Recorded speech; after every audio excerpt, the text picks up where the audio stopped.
4 more. Pizza's good, Doc. Is it? What is this thing here? It's a basil Margarita pizza. margarita pizza. Square. We're here at Harry's Italian in Battery Park City now. You'll be surprised. So I thought we had lunch at Elvez a while back, and you were telling me some stories that I thought were worthy of making like a little TV show about it, just like a show about how the Sopranos were made, little stories and so forth. So you started what, the second season? I came in the second episode of the second season. And what year was that? That was 1999. You were filming in '99. In '99, yeah. They shot the pilot in 1997. Okay. It didn't air until '98, the first season, and then '99 we started filming. I started filming that July of '99. So I came in the second episode, second season. I lasted until the next to last episode, which was in 2007. So it was, 8 years, quite a long time. Oh, you weren't in the very last episode. No, I got killed. I got killed in the next to last one. That was the next to last one. Blue Comet was the one. Blue Comet. I got killed in that one, but by that time, you made it. You made it almost to the end. It was pretty good. So how did you were in Las Vegas in the hotel casinos and so forth? What happened was I moved here. I'm from New York, and I'm from Brooklyn, and I moved to Las Vegas in 1980. Okay. And I did a lot of different jobs. I made pizzas. I delivered pizzas. I was a bouncer in Paul Anka's club. I was a manager of nightclubs, and then I became a maitre d' at the Riviera Hotel. I worked my way up to entertainment director, so I was booking a lot of acts, and I was involved in a lot of acts. And some of the comics, famous comics and well-known guys, they were just starting out. I mean, I worked with Rosie O'Donnell and Ellen DeGeneres and David Spade and Rob Schneider and Ray Romano, and I could go on and on and on. It's a who's who. Bill Maher and Richard Belzer, and a couple of comics said, hey, I'm filming this thing. I'd like to put you in it. I had no aspirations whatsoever, and I went to LA and I tried it, and I had a ball. Mm-hmm. No pressure, just a lot of fun. With other jobs, not the Sopranos yet. No, the other jobs. Yeah. So I did little bits, two lines there and 3 lines there, and stuff like that. And I kind of got the bug a little bit. But I had a wife, I had 2 kids, I had a good job, big house. And it was just a hobby to me. And I met an agent who would send me out, and like I said, little bit parts here and there, and it was a lot of fun. And I got my SAG card. I had 2 lines in Casino, which if you slow-mo it and put it up loud, maybe you could hear me. And I came to New York for a wedding after that. Okay. And I stayed actually at the World Trade Center, at the hotel there. It was the Vista Hotel. Okay. I stayed there, and as an afterthought, I said to this agent friend of mine, see if you could get me to read for that show. So I went in, I auditioned, and she said, I don't see you as this role, I see you as this, read this. So I cold read the role of Bobby Bacala, and she asked me, if we could get you in front of David, would you come back? And I didn't even know what she meant, David Chase. I had no idea, So I came back. My wife said, go ahead, go back. You're only happy when you're doing this. What are you working so hard for? So on my own dime, I came back and I got the role. That's great. Of Bacala. So the first year, I kept my day job. Yeah. It cost me $24,000 to make $22,000. So I went back and forth, and the hotel was very nice and it helped me. I had some vacation time, and then the following year I became a series regular, and I moved back to New York in 2000. The pay goes up in that business when you're a regular? Yeah, you become a regular, series regular. They give me a contract. They guarantee you. When you're a recurring character, whatever they're giving you, scale or top of show, but you're not guaranteed anything.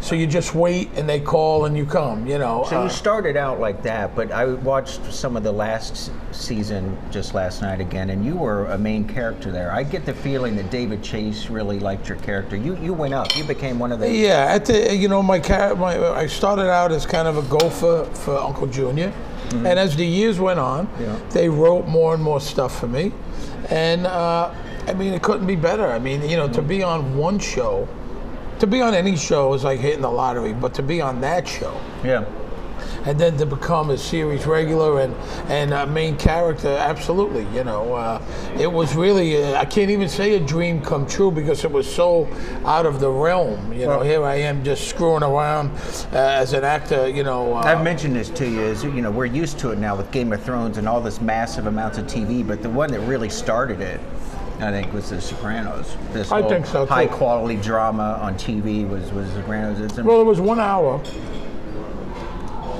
and it was like making a half a movie every week. Yeah. You know, it was, 1 full hour. You know, when you shoot a TV show for network, it's 41, 42 minutes. Because of commercials. This was a solid hour every week. You know, each episode, how long did that take to film?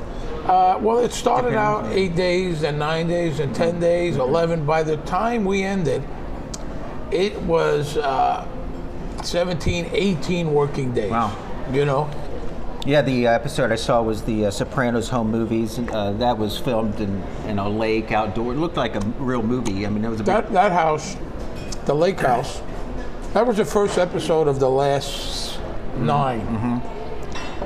So that episode, we shot upstate. It wasn't as close to Canada as we were. And that was Roy Schreider. That's his ex-wife's house, right on the lake, right on the water there. Okay. And we shot up there for 2 weeks. And we were That's up what I was there. wondering. So that one episode, you were up there for 2 weeks. 2 weeks. We came home. I think I came home on the weekend, but we were up there for 2 weeks. One of the few times we rehearsed, because it was the first episode of the season. So myself, Edie Falco, Jim Gandolfini, and Aida Totoro, we rehearsed over at Silver Cup, and that was great because we got to do that and ask questions because we weren't in such a hurry, and we went up there and it was fantastic. We stayed in a hotel. And the whole crew was up there, and it was very remote where we were. You had to go down the roads and on the lake, and we were in that boat and really driving the boat and all that kind of stuff, and it was a lot of fun. Plus, it was a great episode. I've heard you're kind of humble, you don't want to talk about it, but weren't you pretty good friends with James Gandolfini? Yes, I was very good friends. So in this episode, we're talking about you guys. I thought it was a great scene. You got in a fist. You all drank a lot, and you're getting a real fight with them. Was that, how many days did it take to film that? I'll tell you a funny story about that. Jim had gotten operated on his knees. So we were up in the lake house. It was in the summer, like in July. And we went to do it, and he said, my knees don't feel well.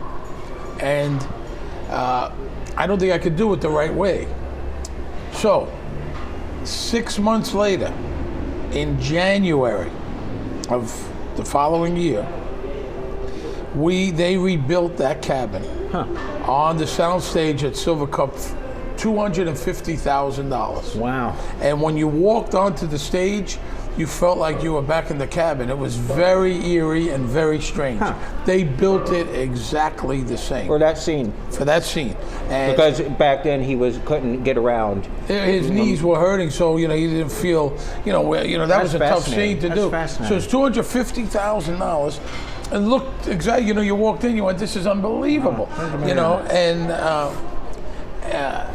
And he. We shot the scene. We were good friends. We said, let's go as far as we can without hurting each other. Let's go as far as we can, make it real as we can, And there was a scene, and I was supposed to headbutt him. It was choreographed, and he zigged, I zagged, and I hit him, and he went down. You really? I mean, he went down. Did that make it in the final? No, it didn't make it in the final. And he went down, and we had to stop for a while, and then he got back up, and he had broke cartilage. It was an accident, and we were so sore the second day to finish it up, I could hardly move. I mean, Jim was a big guy and a strong guy. I think it came out great. We used the stuntmen very little. They helped us choreograph. There was some very little, and. Look, the episode was great, and it was David Chase had a lot of confidence, and to make that the first episode of the last batch, but they knocked it all down after that. It's really amazing. $250,000 just for that.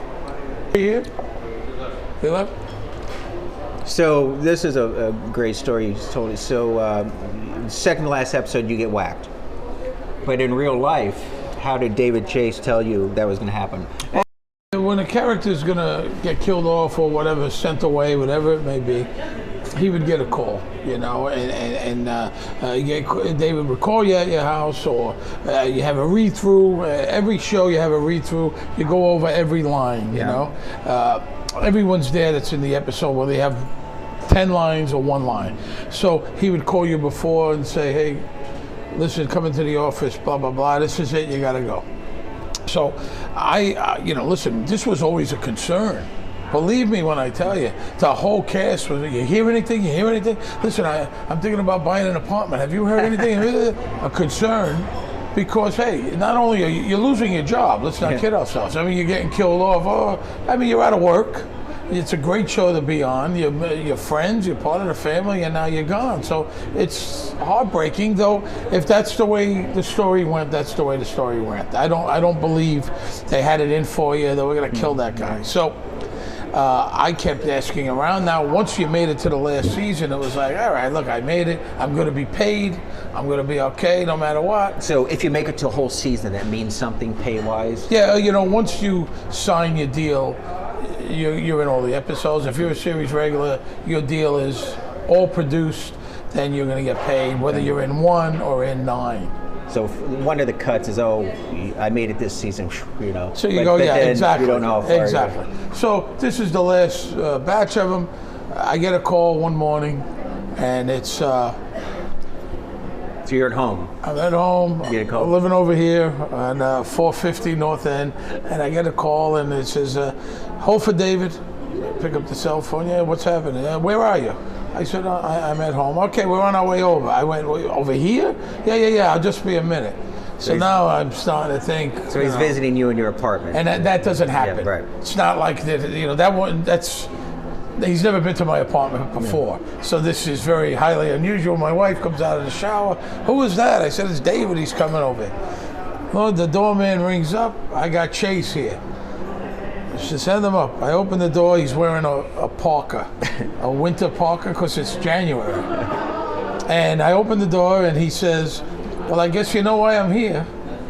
Like it was a real hit, you know. I go, I guess. I said, come on in. And sat down, and he vaguely told me what was going to happen. And I thanked him for changing my life. And we sat there for quite a while, and that was it. It happened, and the funny part is, it felt like a real hit. Oh, absolutely. When I opened the door, he went, I guess you know why I'm here. And I was flattered, though, that he came to my house. I mean, whether he was just in the neighborhood or not, you know. But you made it. I mean, you made it through the whole season, and, the whole show. You know, listen, the show was.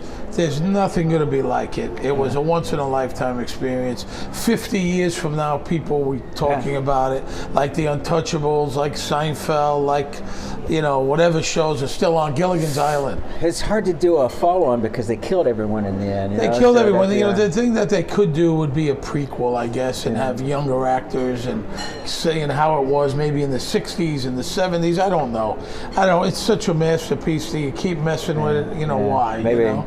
You know, unfortunately, Jim passed away. Maybe if he would have still been alive, maybe they would have did a movie, you know. I don't know. At one point, they were opposed to it, but who knows? So, listen, I made friends for life. It was a great experience. I've been working. I've been lucky to continue on. But it's never going to be the same. No matter what I do, it's always going to be Bobby Bacala, and I'm okay with that. You know? You've done a lot of acting since then. I've done a lot of stuff. IMDb and you know, series and so forth. And I did another you have series some in production now, right? Yeah, I'm doing a show called Benders. It's comes out October 1st. What's that, cards or something? What's that about? It's about hockey team. Hockey. Hockey team. It's on IFC. Very funny. It's from Dennis Leary's company, and I shot a bunch of those. I have a movie out, Chasing Yesterday. I play a priest. It's in Long Beach Film Festival. It's been going the festival circuit. So I got a few other things cooking, and you know, because of The Sopranos, I wrote 6 books, turned 1 into a movie. I was able to do all these things. What was that? I called Nicky Deuce. It's a kids movie for Nickelodeon. Oh, okay. And Jim Gandolfini's in it, one of his last movies. Michael Imperioli, Vince Curatola, Tony Sirico, Rita Moreno. So I've done a whole bunch of stuff. I'm still going, and Well, that's great. We'll do this again. Doc, We'll good do to this see you, again. man. Always good to see you. Thanks.